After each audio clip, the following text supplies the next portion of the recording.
Madani housing blocks requirement will cause further increase in free market prices, says Radar, August 8, 2024. So before we go, what is this Madani housing?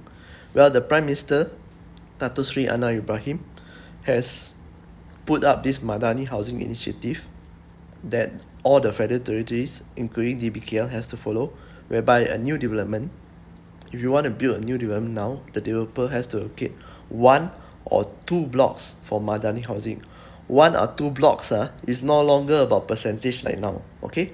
So 1 or 2 blocks, and these houses must be sold about 150 to 200,000 and minimum 700 square feet, okay? So the developers radar here represent the developers to say we are increasing cost because you are actually putting a one size fit all and you did not do a research on the supply and demand on the area. You see, because in their arguments from the data NAPIC has, 28.9%, if I'm not mistaken, of the houses that is not sold is priced at 300,000 and less. So this can be due to the demand, the weak in that area that you actually build the affordable housing versus the area that people more higher in demand. Okay, so that is what radar is saying. So why when you see free market housing, the prices radar also say will increase the price, is because all the time that you see now, especially in KL, where you see a new development, beside sure got Rumah Wip one, right? Beside sure the affordable housing one, the developer will usually open and then sell the open market one first. Example, they will sell at 500,000, then they'll tell you, then you'll see in the scale model, right, there are few blocks, future developments, then they say, oh, this one we don't know yet what the developer will do, this one we don't know yet, the agent will tell you that, right?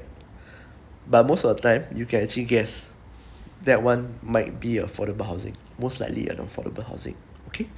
So if this developers is saying, radar is saying that affordable housing they are selling at the below construction cost, meaning they are selling at a loss, why do they still continue doing business?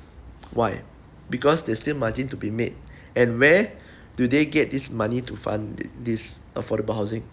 From the free market units, of course. Okay, so you buy a unit here at 500,000, you're actually subsidizing the affordable housing where they sell maybe at 150,000 or 200,000. So you are buying double at the price. While your unit one here can cover their costs and at least make a little bit of profit for the developer. So imagine now if the Madani housing is implemented where 1 or 2 blocks must be located for affordable housing. Now it's a percentage. So if it's blocks, what will happen to the free market prices? Will increase further, right?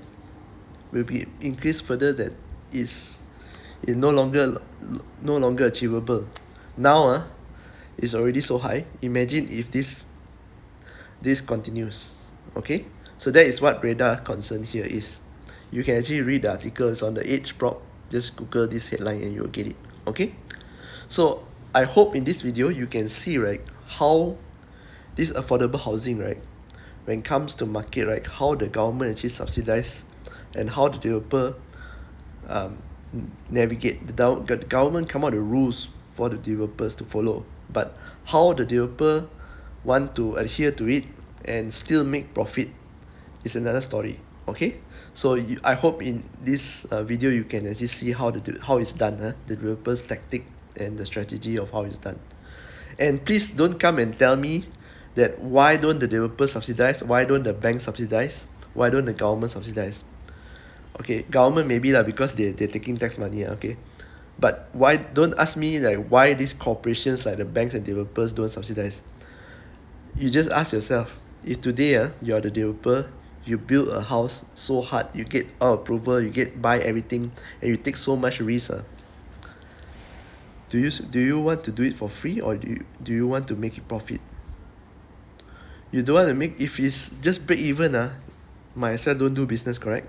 So these are business entities, they are including the banks. If you finance today, you sure want to collect back the interest, if you finance today and you cannot collect back interest, do you think you want to lend a bridging loan to this developer? It's all business. We're all in business for money, okay, for the profits.